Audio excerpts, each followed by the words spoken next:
Hello बच्चों। तो पिछला जो अपना लेक्चर था डी ब्लॉक एलिमेंट्स का, हमने इंट्रोडक्शन किया था। एक शॉर्ट रिवीजन कर लेते हैं। हमने पढ़ा कि पूरी पीरियोडिक टेबल में S block, P block, D block और एफ ब्लॉक, ये 4 ब्लॉक्स होते हैं, जिसमें से इस सीरीज में हमारा जो कंसर्न है वो डी ब्लॉक एलिमेंट्स को लेकर के है। पिछले लेक्चर में हमने ये भी पढ़ा था कि एस ब्लॉक, डी ब्लॉक और डी ब्लॉक से ही निकले एफ ब्लॉक, ये तीनों ब्लॉक्स जो है मेटल्स कहलाते हैं। अब इस लेक्चर में हमारा जो कंसर्न है वो है इनकी इलेक्ट्रॉनिक कॉन्फ़िगरेशन पढ़ना। इलेक्ट्रॉनिक कॉन्फ़िगरेशन जो होता है वो इलेक्ट्रॉन्स का डिस्ट्रीब्यूशन होता है अमंग वेरियस सबशेल्स। जैसा मैंने आपको बताया था कि किसी भी एटम में न्यूक्लियस के आसपास जो इलेक्ट्रॉन्स की पोजीशन होती है, न्यूक्लियस के आसपास जो इलेक्ट्रॉन्स होते हैं वो शेल्स में प्रेजेंट होते हैं और उन शेल्स की सबसेल्स बनाई जाती है जिनका अलग अलग एनर्जी लेवल होता है। और एनर्जी लेवल के लिए हमने एक प्रिंसिपल पढ़ा था जिसका नाम है Aufbau principle. Aufbau principle जो मेरे पीछे आप देख रहे हैं, जिसमें आपको कर्व लाइंस दिखाई दे रही है, हमें इन्हीं लाइंस के अकॉर्डिंग चलना है। और जैसे जैसे हम आगे बढ़ते जाते हैं हमें हायर एनर्जी के सबशेल्स मिलते जाते हैं। जैसे पहली शेल में एक ही सबशेल संभव है, वो है 1s। दूसरी शेल में दो सबशेल संभव है, वो है 2s और 2p। इसी तरह से तीसरी में 3 और उसके बाद चौथी से आगे तक 4 सबशेल सबकी संभव होती है। ऑफ बॉयस प्रिंसिपल हमें यह बताता है कि सबसे कम एनर्जी जिसकी है वो ऑफ बॉयस में सबसे पहले रखा जाता है और इलेक्ट्रॉन सबसे पहले लो एनर्जी के ऑर्बिटल्स में जाता है, उसके बाद फिर अगली हायर एनर्जी के सबशेल में और उसके बाद फिर अगली हायर एनर्जी के सबशेल में। सबसे पहले तो आप ये समझ लीजिए कि जो शेल होती है, शेल का अपना एक नंबर होता है। शेल को हम प्रिंसिपल क्वांटम नंबर n से दर्शाते हैं, जो कि यहाँ पे आपको नंबर दिखाई दे रहा है, ये प्रिंसिपल क्वांटम नंबर है। इसका मतलब ये है कि न्यूक्लियस के आसपास पहली कक्षा, इस कक्षा में और सबशेल्स हो सकती हैं, शेल की और सबशेल्स हो सकती हैं। जैसे पहली कक्षा छोटी होती है, फर्स्ट शेल स्मॉल होती है, तो उसमें एक ही सबशेल हो सकता है, तो वो है 1s। अब शेल को हम सबशेल में बांटते हैं, तो आपके सामने जो ये लिखे हुए ये सारे सबशेल्स हैं। जैसे 1s पहली शेल की सबशेल है, 2s और 2p दूसरी शेल की सबशेल है। तो जिस सीक्वेंस में हम ऑफ बॉयस प्रिंसिपल जो मेरे पीछे आपको दिख रहा है, जिस तरीके से एरो बताए गए हैं, जैसे पर्पल एरो से आपको नीचे आना है और ग्रीन एरो से वापस ऊपर जाना है, फिर पर्पल से नीचे आना है, फिर ग्रीन से वापस ऊपर जाना है, और इसी लाइंस को फॉलो करते हुए अगर आप चलेंगे तो आपको इंक्रीजिंग एनर्जी के सबशेल्स मिलेंगे। और हमने ये भी देखा था कि एक सबशेल को और तोड़ा जा सकता है, ऑर्बिटल्स में तोड़ा जा सकता है, और एक सबशेल को और ऑर्बिटल्स में तोड़ा जा सकता है। तो फिलहाल हमारा इलेक्ट्रॉनिक कॉन्फ़िगरेशन लिखने का जो पर्पस है वो समझते हैं। इलेक्ट्रॉनिक कॉन्फ़िगरेशन का मतलब होता है कि इन सबशेल्स के बीच में किस तरह से इलेक्ट्रॉन्स का डिस्ट्रीब्यूशन होगा। अब अगर मान लीजिए कोई सबशेल S है तो उसमें 2 ही इलेक्ट्रॉन आ सकते हैं, ये पिछले क्लास में भी मैंने आपको बताया था। कोई सबशेल अगर P है तो उसमें 6 इलेक्ट्रॉन आ सकते हैं, क्योंकि उसमें 3 ऑर्बिटल्स होते हैं। तो एक बार फिर से अपन एस पी डी एफ की बात करें तो एस में, पी में, डी में और एफ में नंबर ऑफ ये क्या है बेटा, ये है सब शेल्स, ये है sub shells, these are sub shells, sub shells. और सब शेल्स के अंदर number of orbitals, sub shells के अंदर नंबर ऑफ ऑर्बिटल्स अपन गिनते हैं, तो कोई सी भी s होगी, चाहे वो 1s हो, चाहे वो 2s हो, चाहे वो 3s हो, चाहे वो 4s हो, सभी के अंदर एक ही ऑर्बिटल है। तो यहाँ एक ऑर्बिटल हो सकता है, यहाँ 3 हो सकते हैं, यहाँ ऑर्बिटल की संख्या 5 है और यहाँ ऑर्बिटल की संख्या 7 है। तो आपने देखा होगा किताब में लिखा रहता है s ऑर्बिटल के लिए एक स्क्वायर बना देते हैं, मतलब वो एक कमरा है, तो वो ऑर्बिटल है, ठीक है ना। अब एक ऑर्बिटल में 2 इलेक्ट्रॉन्स हो सकते हैं, ठीक, तो एक ऑर्बिटल में 2 इलेक्ट्रॉन्स हो सकते हैं, और वो इस हिसाब से अगर हम देखें तो एक ऑर्बिटल में अगर 2 इलेक्ट्रॉन्स है तो यहाँ ऑर्बिटल s वाली सबशेल में कितने, 1, तो इसका मतलब यहाँ 2 आ सकते हैं, यहाँ 6 आ सकते हैं, यहाँ 10 आ सकते हैं, यहाँ 14 आ सकते हैं, क्योंकि जितने ऑर्बिटल्स हैं उनसे डबल इलेक्ट्रॉन्स की संख्या हो सकती है। ये तो था बेसिक फंडामेंटल जो पिछले क्लास में मैंने आपको पढ़ाया था। चलिए अब आप यहाँ ऑफ बॉयस प्रिंसिपल के हिसाब से हम लोग एक एक करके 3D सीरीज के, पहले 3D सीरीज के सारे एलिमेंट्स का इलेक्ट्रॉनिक कॉन्फ़िगरेशन लिखना शुरू करते हैं। देखिए, electronic configuration of D block elements. तो सबसे पहले अपन स्कैंडियम पे आते हैं। स्कैंडियम का एटॉमिक नंबर है 21। ऑफ बॉयस प्रिंसिपल आप अपने सामने रख लीजिए, आपकी किताब में होगा, उसको ओपन कर ले। ऑफ बॉयस प्रिंसिपल के हिसाब से 1s। अब अगर आपके पास इलेक्ट्रॉन है तो पीछे वाली जो शेल है उसको पूरा भरते चलिए जब तक आपके पास इलेक्ट्रॉन है। आपके पास कितने इलेक्ट्रॉन है? 21 इलेक्ट्रॉन है। तो s की पहले s की जो कैपेसिटी है उसको फुलफिल कर दीजिए। s में कितने? 2 आ सकते हैं, कोई भी s हो 2 आ सकते हैं। उसके बाद 2s में 2 आ सकते हैं। अब 2p में एक्चुअली कोई भी p हो, चाहे 2p 3p 4p, सब में 3 ही कमरे होते हैं और हर कमरे में 2 इलेक्ट्रॉन आ सकते हैं। कमरा हियर ऑर्बिटल, कमरा मतलब ऑर्बिटल। तो यहां पर p में 3 ऑर्बिटल है तो 6 इलेक्ट्रॉन्स हो गए। इसी तरह से ऑफ बॉयस की प्रिंसिपल इसके हिसाब से चल रहे हैं। एक बार फिर से देख लीजिए ये स्लाइड, हम इसके हिसाब से चल रहे हैं और इसके हिसाब से हमने ये देखा कि p में 6, d में 10 और f में 14 इलेक्ट्रॉन्स आते हैं। ये आपको याद रखनी है, फिर इसके हिसाब से हमें चलना है। अब हम वापस से आ गए तो 1s2 2s2 2p6 3s2 और 3p6। उसके बाद आप काउंट करें तो ये टोटल नंबर ऑफ इलेक्ट्रॉन्स कितने हो गए? 18 इलेक्ट्रॉन्स हो गए। अब ये 18 इलेक्ट्रॉन्स जब हो गए तो आप ध्यान दें कि ये आर्गन का इलेक्ट्रॉनिक कॉन्फ़िगरेशन हो गया। तो हम हर बार इतना लिखने के बजाय हम एक शॉर्टकट बना लेते हैं। क्या? कि इतने को हम आगे से लिखेंगे कि आर्गन का इलेक्ट्रॉनिक कॉन्फ़िगरेशन यहां तक पूरा हुआ और इसमें थे 18 इलेक्ट्रॉन्स। इसके बाद आप ध्यान दें, ऑफ बॉयस का चार्ट प्रिंसिपल का वो चार्ट खोल लें, उसमें आप देखें कि 3p के बाद 4s आता है। एनर्जी लेवल के हिसाब से 4s लो एनर्जी लेवल है, 3d हाई एनर्जी लेवल है, तो पहले इलेक्ट्रॉन 4s में जाता है। तो हम ऐसा लिखने के बाद हम लिखेंगे 4s में कितने इलेक्ट्रॉन गए? 2। अब हमारे 20 इलेक्ट्रॉन भर चुके हैं और ध्यान दें अब 3d जो कि 4s से हायर एनर्जी का है तो 3d में लास्ट इलेक्ट्रॉन जाएगा, इसीलिए ये डी ब्लॉक एलिमेंट्स है। अब इस तरह से आप कर सकते हैं, जैसे स्कैंडियम के बाद आप टाइटेनियम करेंगे तो वो 22 है, तो यहां तक 18 हो गए। फिर 4s में पहले 2 इलेक्ट्रॉन जाएंगे तो 20 हो जाएंगे और फिर 2 बचे तो 3d में 2 चले जाएंगे। इस तरह से आप करते जाएंगे। तो आपको अब ध्यान देना है क्रोमियम और कॉपर पे।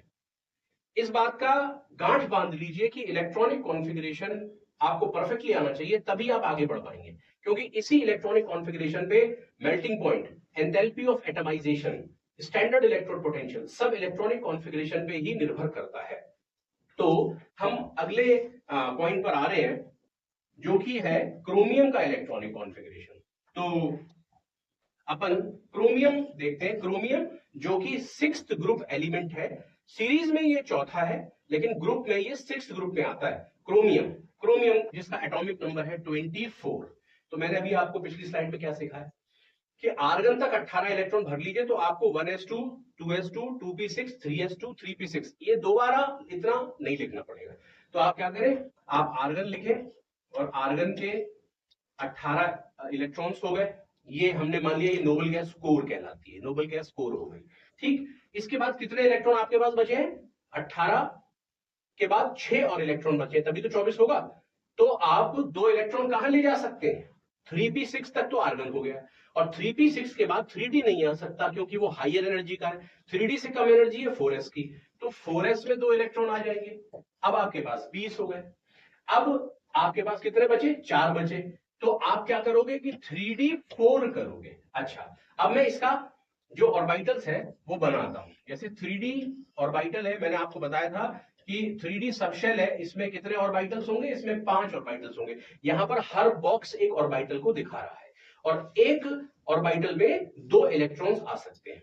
अब जरा देखिए कि यहां पर सिचुएशन ये है कि 3d4 और 4s क्योंकि बाहर का है तो हम इसे बाहर बनाएंगे।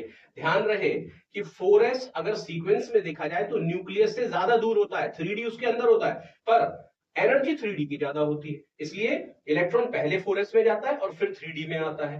तो हमने यहां पर ये 4s बनाया और यहां पर हमने बनाया 3d4। ठीक है, 3d4। अब 3d4 में क्या होता है, अब इलेक्ट्रॉन को कैसे भरा जाए? तो यहां पर एक और प्रिंसिपल लागू होता है, आप ऐसे नहीं भर सकते कि आपने एक इलेक्ट्रॉन यहां भरा, फिर दूसरा इलेक्ट्रॉन यहां भरा, तीसरा यहां भरा और फिर चौथा यहां भरा, ये गलत हो जाएगा। कौन सा प्रिंसिपल वायलेट हुआ, कौन सा रूल वायलेट हुआ? हुन्स मैक्सिमम मल्टीप्लिसिटी रूल यहां पर वायलेट हो गया। वायलेट मतलब यहां पर फॉलो नहीं हुआ। पहली चीज तो कुछ बच्चे ये सोच रहे होंगे कि एरो उल्टे क्यों लगे हैं। देखो ये होता है कि एक जो ऑर्बिटल है, एक जो आपको बॉक्स दिख रहा है, ये एक ऑर्बिटल है, ऐसे 5 ऑर्बिटल डी में है, ऐसा एक ऑर्बिटल 4s में है। अब ये एरो उल्टे क्यों लगे? ये एरो उल्टे इसलिए लगे हुए हैं क्योंकि इलेक्ट्रॉन्स अपनी धुरी में ऑपोजिट घूम सकते हैं। सेम स्पिन, मतलब जैसे हमारी धरती घूमती है पश्चिम से पूर्व की तरफ, उसी तरह से हमारे इलेक्ट्रॉन्स अगर क्लॉकवाइज घूमेंगे तो एरो ऊपर की तरफ दिखाया जाएगा, और अगर एंटी क्लॉकवाइज घूमेंगे तो एरो नीचे की तरफ दिखाया जाएगा, और इससे दोनों इलेक्ट्रॉन्स एक दूसरे को स्टेबलाइज कर सकते हैं। अच्छा, अब बात ये है, ये तो हमने समझ लिया कि एरो उल्टे क्यों लगाए जाते हैं। चलिए, लेकिन अब इस तरह से हम यहां पर इलेक्ट्रॉन्स को नहीं भर सकते, तो हम इलेक्ट्रॉन्स को कैसे भरेंगे? हम पहले एक एक इलेक्ट्रॉन हर ऑर्बिटल में भरेंगे। जैसे एक इलेक्ट्रॉन ने यहां भर दिया, फिर एक यहां भर दिया, फिर एक यहां भर दिया, फिर एक यहां भर दिया। तो 3D में तो 4 है। एग्जिस्टिंग इलेक्ट्रॉनिक कॉन्फ़िगरेशन जो आपको लग रहा है कि ये होना चाहिए, तो उसके हिसाब से 4s में यहां पर 2 इलेक्ट्रॉन आ जाएंगे। लेकिन ये इलेक्ट्रॉनिक कॉन्फ़िगरेशन क्रोमियम का देखने को नहीं मिलता है। क्रोमियम का ये इलेक्ट्रॉनिक कॉन्फ़िगरेशन देखने को नहीं मिलता है। कौन सा इलेक्ट्रॉनिक कॉन्फ़िगरेशन हमें क्रोमियम का देखने को मिलता है, तो वो मैं आपको बता देता हूं। इलेक्ट्रॉनिक कॉन्फ़िगरेशन जो हमें क्रोमियम का देखने को मिलता है वो बेटा ये वाला होता है कि 4s1 और 3D में 5 इलेक्ट्रॉन्स होते हैं। अब आप लोग सोच रहे होंगे कि ऐसा क्यों कि 3D में यहां पर 5 इलेक्ट्रॉन्स है, 4 के बजाय यहां पर 5 इलेक्ट्रॉन्स होते हैं, और 4s में 1 होता है। मतलब लगता है कि 3d4 4s2 होगा, पर होता है 3d5 4s1। इसके पीछे क्या कारण है? और ये कारण जान लेने पर ही आपको ये पता चलेगा कि क्रोमियम का हाईएस्ट मेल्टिंग पॉइंट क्यों होता है। तो पहले आप ये समझ लें कि 3d4 4s2 के मुकाबले 3d5 4s1, मतलब एक इलेक्ट्रॉन यहां से यहां जंप करता है, या यूं कहें कि 5 इलेक्ट्रॉन्स अनपेयर्ड डी में होते हैं और एक इलेक्ट्रॉन 4s में होता है। थ्योरेटिकली 3d4 4s2 होना चाहिए, प्रैक्टिकली मिलता क्या है? 3d5 4s1। अब इसके पीछे क्या कंसेप्ट है? इसके पीछे कंसेप्ट होता है बेटा एक्सचेंज एनर्जी। इसके पीछे कंसेप्ट कौन सा होता है? Exchange energy. ये एक्सचेंज एनर्जी क्या चीज होती है, इसको जरा समझ लीजिए। देखिए, एक्सचेंज एनर्जी क्या चीज होती है? एक्सचेंज एनर्जी किसी भी ऑर्बिटल में सेम स्पिन के इलेक्ट्रॉन अपनी पोजीशन को की अदला बदली करते हैं, उस समय वो कुछ एनर्जी लूज करते हैं, और इस एनर्जी को एक्सचेंज एनर्जी कहा जाता है। अब आप समझे जरा कि जैसे हम दोनों इलेक्ट्रॉनिक कॉन्फ़िगरेशन लिख लेते हैं, जैसे मान लीजिए 3d4 है, तो 3d4 के केस में क्या होता है कि यहां पर 1 2 3 4 5, ये 5 हमारे ऑर्बिटल्स है, और अगर हम यहां पर 4 इलेक्ट्रॉन्स भरते हैं तो क्या क्या पॉसिबल है?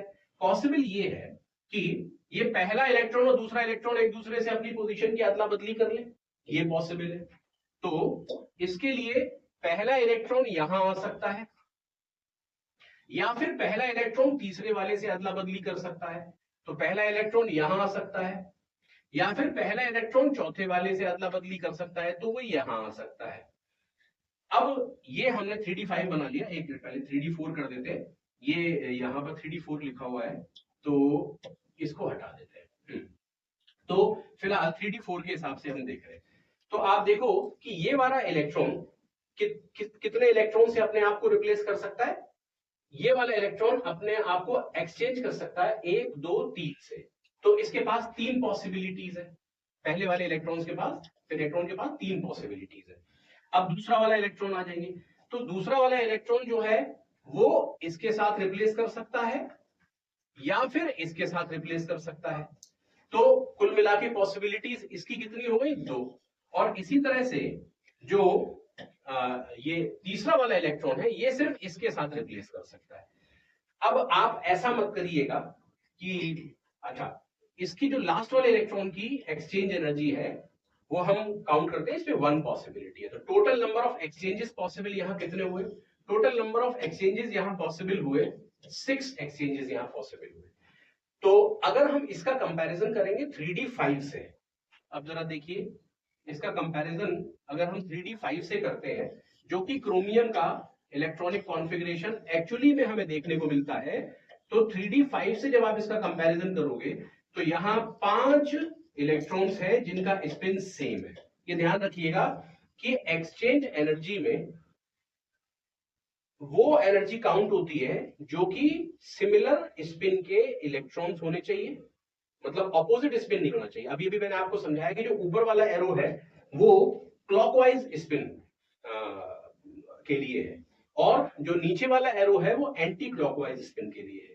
तो अगर आप रिप्लेस करोगे, जैसे इस इलेक्ट्रॉन को इससे रिप्लेस करोगे, तो इनका स्पिन सेम होना चाहिए। दूसरी बात कि इन ऑर्बिटल्स का एनर्जी लेवल सेम होना चाहिए। तो यहां पर कितने स्पिन्स पॉसिबल है, मतलब कितने एक्सचेंजेस पॉसिबल है। तो जैसे पहले इलेक्ट्रॉन के पास 4 पॉसिबिलिटीज है कि इससे अपनी पोजीशन को रिप्लेस कर सकता है, ये वाला इधर आ जाए और ये वाला इधर चला जाए, ये इससे एक्सचेंज कर सकता है या इससे एक्सचेंज कर सकता है या फिर इससे एक्सचेंज कर सकता है। तो यहां पर कुल मिला के पहले इलेक्ट्रॉन के पास 4, इसी तरह से दूसरे इलेक्ट्रॉन के पास 3, इसी तरह से तीसरे इलेक्ट्रॉन के पास 2 और लास्ट चौथे इलेक्ट्रॉन के पास सिर्फ एक पॉसिबिलिटी बचती है। अब आप लोग कभी ये भी कंफ्यूज हो सकते हैं कि ये वाला इलेक्ट्रॉन और ये वाला इलेक्ट्रॉन आपस में रिप्लेस हो गए। अब जब हम इस इलेक्ट्रॉन के पास आते हैं तो इस इलेक्ट्रॉन की जो हमने एक्सचेंज एनर्जीज कंसिडर करी है वो सिर्फ आगे वाले इलेक्ट्रॉन्स के साथ करी है ऐसे। तो ये जो सेकंड वाला इलेक्ट्रॉन है इसकी हमने पॉसिबिलिटी पीछे क्यों नहीं कंसीडर करी?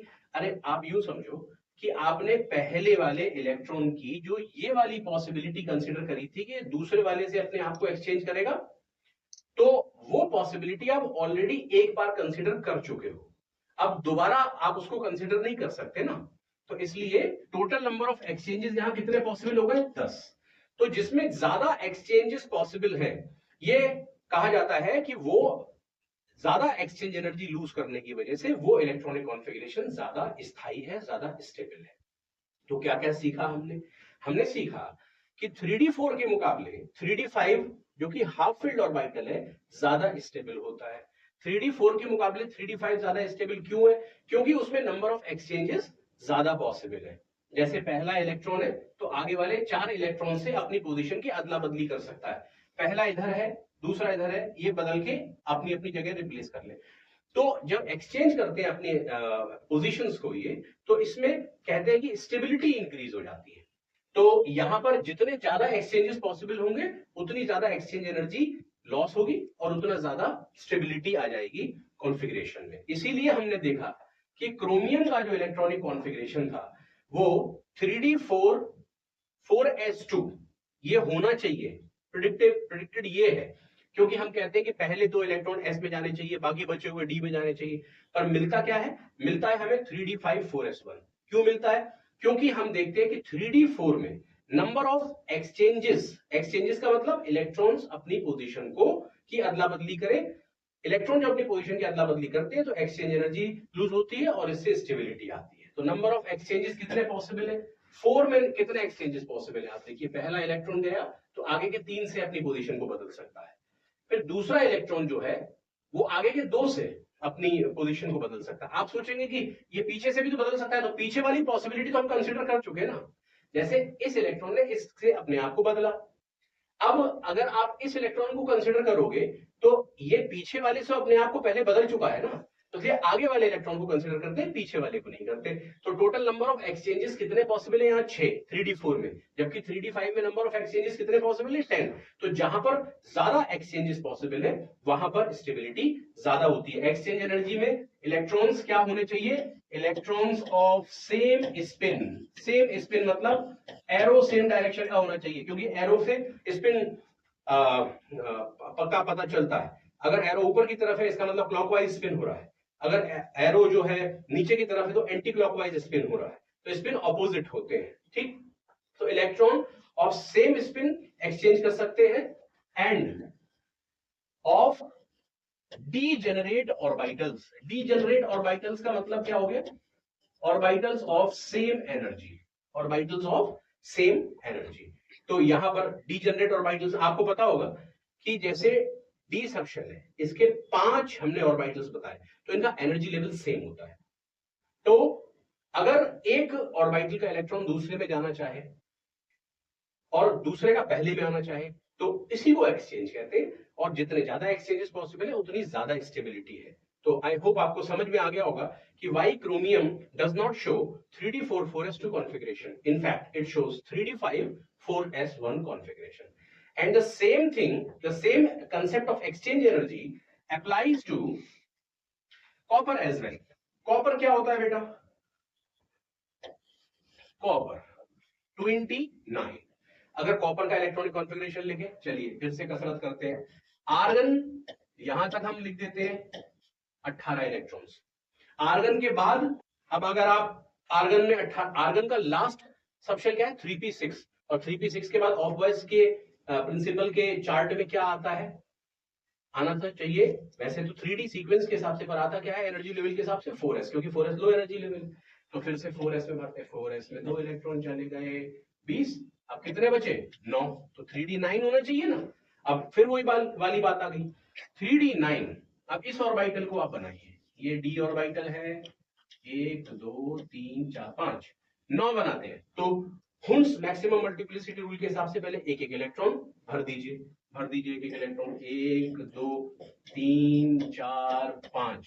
अभी 4 और बचे, 6 7 8 9। अब 4s2 मतलब एक इलेक्ट्रॉन ऊपर एक इलेक्ट्रॉन नीचे स्पिन दिखा रहा है, मतलब क्लॉकवाइज एंटी क्लॉकवाइज।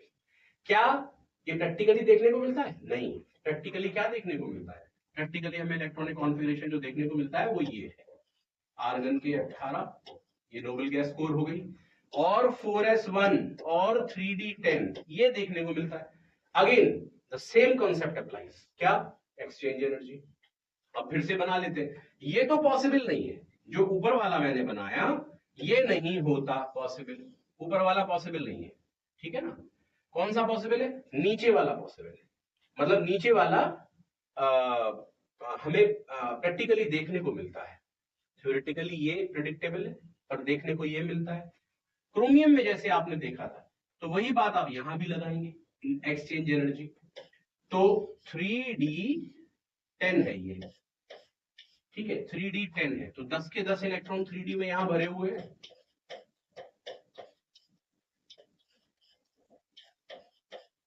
और एक इलेक्ट्रॉन यहां पर है। तो अगर आप मेरी बात पे ध्यान दें, जो मैंने पिछली स्लाइड में लिखा है कि electrons of same spin can exchange. अब सेम स्पिन कैन एक्सचेंज का मतलब क्या हो गया कि जिसका स्पिन क्लॉकवाइज है वही क्लॉकवाइज वाले से रिप्लेस करेगा। मतलब इसके पास 4 पॉसिबिलिटीज है, 1 2 3 4। इसके पास 3 पॉसिबिलिटीज है, इसके पास 2 पॉसिबिलिटीज है, इसके पास 1 पॉसिबिलिटी है। तो इसकी 4 पॉसिबिलिटी, इसकी 3 पॉसिबिलिटी, इसकी 2 पॉसिबिलिटी, इसकी 1 पॉसिबिलिटी, मिला के हो गई 10। इसी तरह से अगर आप एंटी क्लॉकवाइज वाले को देखोगे तो उनकी भी 10 पॉसिबिलिटीज हो जाएंगी, तो 10 + 10 20 पॉसिबिलिटीज हो जाएंगी।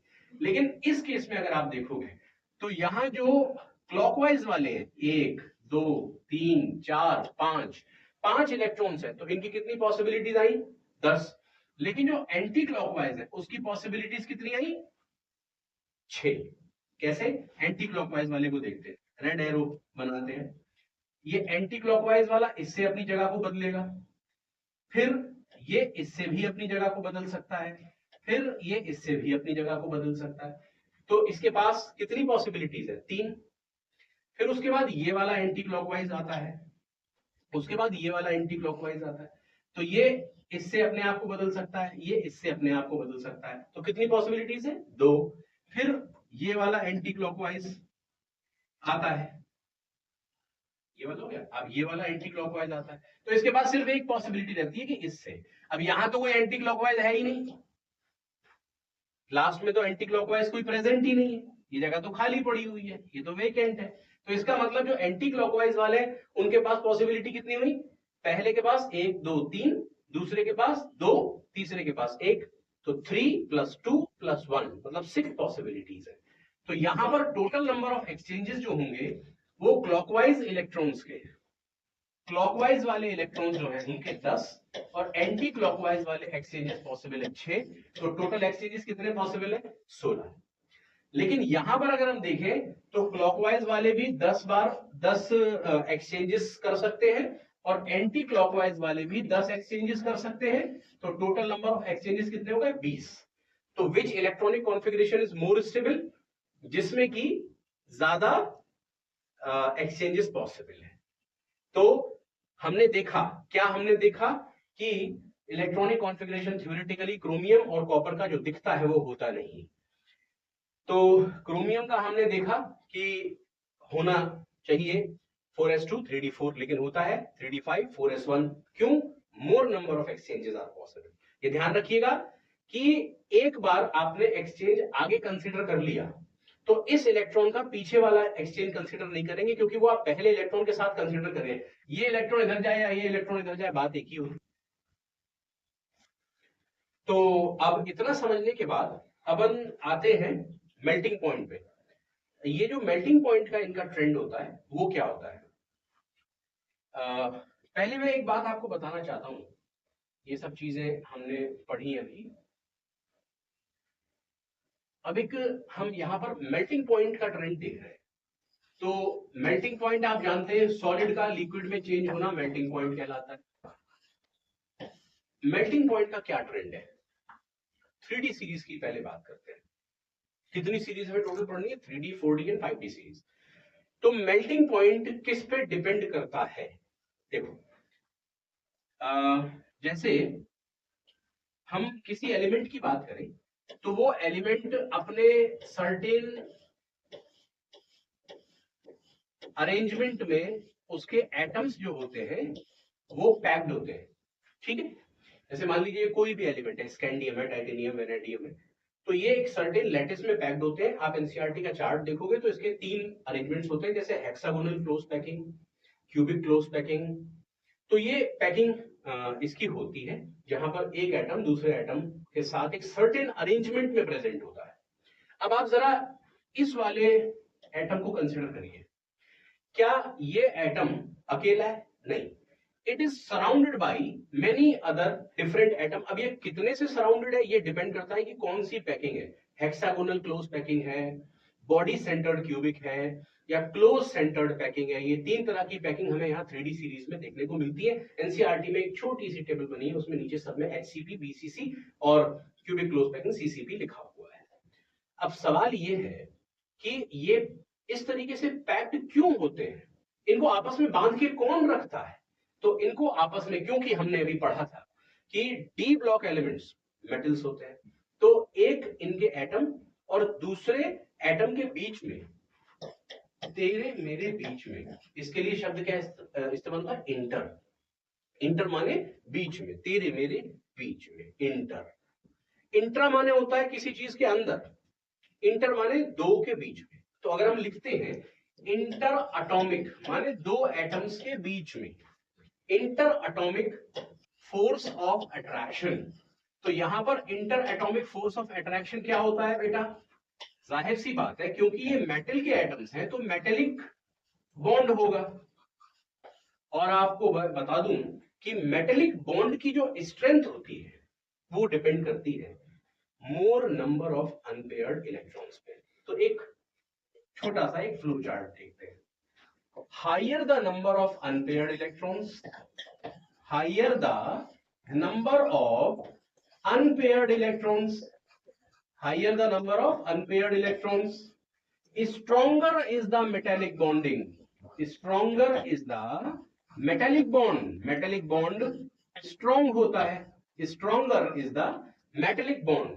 और जितना metallic bond strong होता है बच्चों, उतनी ही ज्यादा एनर्जी लगती है इनको अलग करने में, और उतना ही हाई होता है इसका मेल्टिंग पॉइंट। तो अगली चीज क्या है? Higher the melting point, higher the melting point. Solid से लिक्विड में बदलने में उतना ज्यादा तापमान लगेगा। चलिए, अब क्योंकि सारा दारोमदार नंबर ऑफ अनपेयर्ड इलेक्ट्रॉन्स पे है, तो जरा ये देखते हैं कि कितने कितने अनपेयर्ड इलेक्ट्रॉन किस किस में पाए जाते हैं। एक बार इस स्लाइड को रिवाइज करें, फिर आगे बढ़ते हैं। मैंने आपको बताया मेल्टिंग पॉइंट का मतलब होता है सॉलिड का लिक्विड में चेंज होना, और एक जनरल ट्रेंड है कि ये बहुत हार्ड होते हैं, इनका मेल्टिंग पॉइंट बहुत हाई होता है। और मेल्टिंग पॉइंट हाई होने का कारण ये है कि इनके जो inter atomic force of attraction है, जो कि मेटेलिक बॉन्ड होता है, क्योंकि ये मेटल्स होते हैं, उसको तोड़ने में बहुत एनर्जी लगती है। क्यों एनर्जी लगती है? क्योंकि मेटेलिक बॉन्ड बड़े स्ट्रांग होते हैं, और मेटेलिक बॉन्ड की जो स्ट्रेंथ है वो किस पे डिपेंड करती है? नंबर ऑफ अनपेयर्ड इलेक्ट्रॉन्स पे डिपेंड करती है। और हमें कैसे पता चलेगा कि नंबर ऑफ अनपेयर्ड इलेक्ट्रॉन्स कितने? हमें पता चलेगा by writing the electronic configuration, जिसपे हम पिछले लेक्चर से कोशिश कर रहे हैं सीखने की। अभी हमने पहले इस लेक्चर में भी इलेक्ट्रॉनिक कॉन्फ़िगरेशन लिख के देखा। तो अब हम नंबर ऑफ अनपेयर्ड इलेक्ट्रॉन्स देखेंगे किसमें कितने हैं, और उससे ही सीधे कोरिलेशन होता है दो चीजों का, higher the melting point and higher is the enthalpy of atomization. Higher is the enthalpy of atomization. जिस सीक्वेंस में अपन पढ़ रहे हैं ये एनसीईआरटी का सीक्वेंस है, तो दोनों चीजें अगल बगल लिखी हुई है, मेल्टिंग पॉइंट और एंथैल्पी ऑफ एटमाइजेशन। एटमाइजेशन की एंथैल्पी का मतलब होता है कि एक एटम को उसके साथियों से अलग कर देना, this is enthalpy of atomization. तो उसके लिए आपको मेटेलिक बॉन्ड तोड़ना पड़ेगा। अल्टीमेटली बात मेटेलिक बॉन्ड पर ही आ जाती है, और जब बात मेटेलिक बॉन्ड पर आती है तो उसकी स्ट्रेंथ डिपेंड करती है कितने अनपेयर्ड इलेक्ट्रॉन्स पाए जाएंगे। तो higher is the enthalpy of atomization, atom को अलग करना है, उसके साथियों से दूर करना है, this is enthalpy of atomization, right. तो higher the number of unpaired electron, stronger the metallic bonds, and higher will be the melting point and higher will be the enthalpy of atomization। इस flow chart को अब याद कर लीजिए। अब अगली slide में अपन आते हैं, जिसमें हम एक एक करके देखते हैं, फटाफट चलते हैं। स्कैंडियम 21, आर्गन का इलेक्ट्रॉनिक कॉन्फ़िगरेशन नहीं लिखेंगे, हमें पता है कि सब में आर्गन का कोर होता है। 18 इलेक्ट्रॉन आर्गन में गए, उसके बाद कितने बचे? 18 के बाद अब स्कैंडियम में 3 बचे। तो पहले 2 जाएंगे 4s में, इसकी एनर्जी लो होती है, फिर एक जाएगा 3d में, तो 4s में तो पेयर्ड हो गए, 4s में पेयर्ड हो गए, और 3d में 1 2 3 4 5 एक ही इलेक्ट्रॉन है, मतलब नंबर ऑफ इलेक्ट्रॉन कितने अनपेयर्ड है? 1। ठीक, इसके बाद साइंस टीचर टाइटेनियम 22, तो उसके केस में 2 4s में जाएंगे और 2 इलेक्ट्रॉन आएंगे, तो हुंस मैक्सिमम मल्टीप्लिसिटी रूल लगाएंगे कि जब तक एक एक इलेक्ट्रॉन सबको नहीं मिल जाता तब तक कोई पेयरिंग नहीं करेगा। तो एक इलेक्ट्रॉन यहां आएगा, एक इलेक्ट्रॉन इसके साथ नहीं जाएगा बल्कि खाली ऑर्बिटल में जाएगा, इस तरीके से। तो ये हो गया। टाइटेनियम के बाद आ जाइए वेनेडियम, वेनेडियम में 23 होते हैं, तो 4s में पहले 2 चले जाएंगे, 18 के बाद 18 और 2 20, उसके बाद बचे 3, तो एक पहले तो ऑर्बिटल्स बना लेते हैं, ये 5 ऑर्बिटल बन गए। तो जैसा कि आपको पता चला कि खाली एक एक इलेक्ट्रॉन जब तक भर नहीं देंगे खाली ऑर्बिटल को, तब तक उनकी पेयरिंग नहीं होगी, हुंस मैक्सिमम मल्टीप्लिसिटी रूल। इसके बाद स्कैंडियम टाइटेनियम वेनेडियम, आहा क्रोमियम अभी तो पढ़ा था। तो यहां पे क्या होगा? यहां पे होना चाहिए 4s2, लेकिन अभी हमने पढ़ा कि एक s का इलेक्ट्रॉन उछल के उधर चला जाएगा, तो क्या होगा? 1 2 3 4 5 5 ऑर्बिटल डी के, s में यहां 2 नहीं होंगे, अभी पढ़ाया मैंने। तो यहां पे 1 2 3 4 5 नंबर ऑफ अनपेयर्ड इलेक्ट्रॉन्स लिखते हैं। चलिए, नंबर ऑफ स्कैंडियम ये रहा, टाइटेनियम ये रहा, वेनेडियम ये रहा, क्रोमियम ये रहा, नंबर ऑफ अनपेयर्ड इलेक्ट्रॉन इधर। कितने कितने नंबर ऑफ अनपेयर्ड इलेक्ट्रॉन है? चलिए, number of unpaired electron 1, number of unpaired electron 2, number of unpaired electron 3, और scandium titanium vanadium, and number of unpaired electrons in chromium होने कितने चाहिए थे? होने तो चाहिए थे 4, लेकिन क्या हुआ? एक उछल के इधर आ गया, तो नंबर ऑफ अनपेयर्ड इलेक्ट्रॉन कितने हो गए? यहां 6। Higher the number of unpaired electron, higher will be the strength of metallic bond, higher will be the melting point, and higher will be the enthalpy of atomization। तो इसीलिए बच्चों जब हम chart को देखते हैं तो क्रोमियम का मेल्टिंग पॉइंट हाईएस्ट होता है। कौन सी किताब से पढ़ते हैं? एनसीईआरटी से। तो चलो 1 मिनट के लिए जरा इसी बात को हम एनसीईआरटी में देख लेते हैं। ये हमारी एनसीईआरटी, और ये एंथैल्पी ऑफ एटमाइजेशन, और इससे पहले ये रहा अपना चार्ट मेल्टिंग पॉइंट का। चलिए इस चार्ट को मैं आपके सामने डिस्प्ले कर रहा हूं। यहां पर आप देखें टाइटेनियम से शुरू हुई कहानी, यहां पर देखें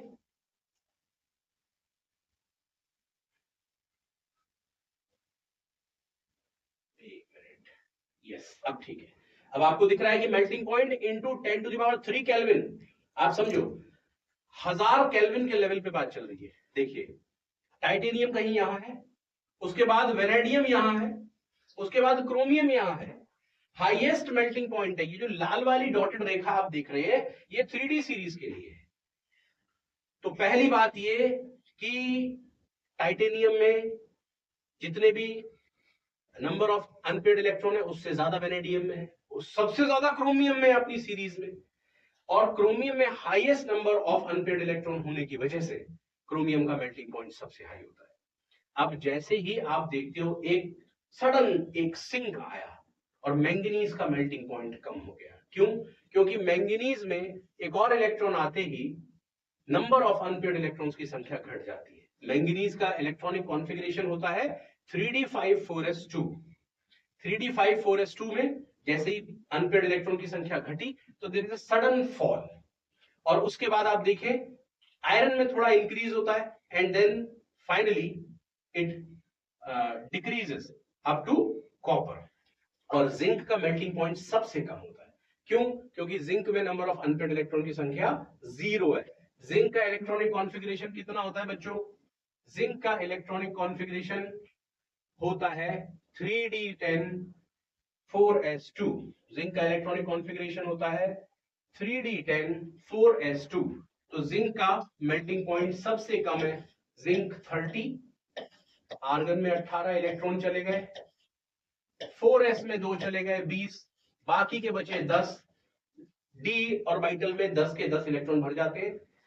पेयर्ड पूरा paired, number of unpaired electrons 0, number of unpaired electrons कितना?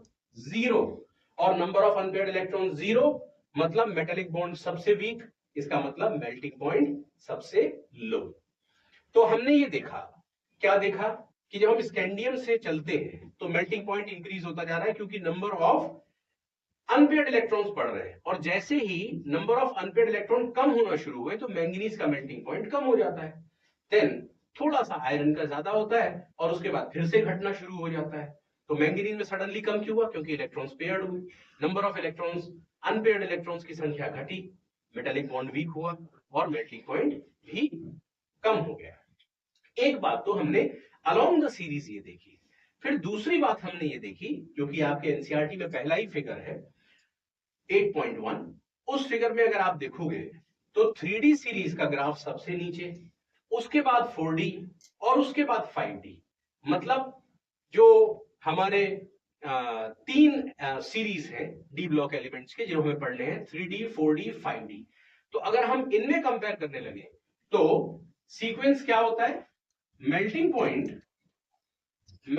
Point of 3D series is less, 4D is further higher and 5D का मेल्टिंग पॉइंट सबसे ज्यादा होता है।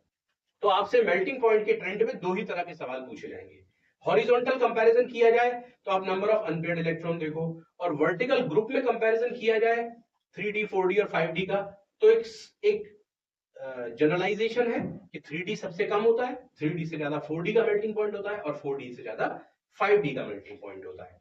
तो हमने आज electronic configuration, number of unpaired electrons, इनके बीच में हमने रिलेशन देखा, और नंबर ऑफ अनपेयर्ड इलेक्ट्रॉन किस तरह से मेल्टिंग पॉइंट और एंथैल्पी ऑफ एटमाइजेशन को प्रभावित करते हैं हमने ये देखा।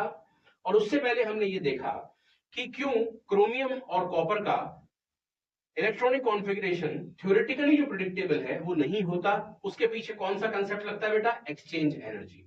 अगर आपको एक्सचेंज एनर्जी ना समझ में आया हो तो इस वीडियो को रिवाइंड करके देखिएगा, और अगर फिर भी समझ में ना आया हो तो आप कमेंट में नीचे लिख दीजिएगा, तो मैं एक्सचेंज एनर्जी एक बार फिर से बता दूंगा। एक्सचेंज एनर्जी में बस आपको यही ध्यान रखना है, तीन बातें आपको ध्यान रखनी है। पहली बात, सेम स्पिन का इलेक्ट्रॉन अपनी जगह को एक्सचेंज करेगा।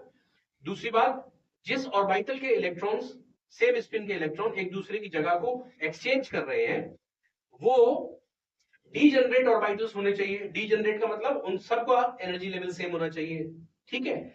और तीसरी बात आप याद रखेंगे कि एक इलेक्ट्रॉन का आगे वाले इलेक्ट्रॉन से ही पॉसिबिलिटी है, क्योंकि जब आप पहले इलेक्ट्रॉन को देखते हैं तो वो पॉसिबिलिटी कंसीडर हो चुकी है, दूसरे इलेक्ट्रॉन को हम पीछे वाले इलेक्ट्रॉन से रिप्लेस करेंगे तो पहले आप ऑलरेडी कंसीडर कर चुके हैं, यहीं पे कंफ्यूजन होता है। तो ये हमने आज पढ़ लिया, और इसमें अगर आपको कुछ और क्वेरी हो तो आप कमेंट में मुझे लिख के बता दीजिएगा। In next lecture I will tackle your query, और इसके आगे का चैप्टर हम अगले लेक्चर में पढ़ेंगे। Thank you so much, good bye.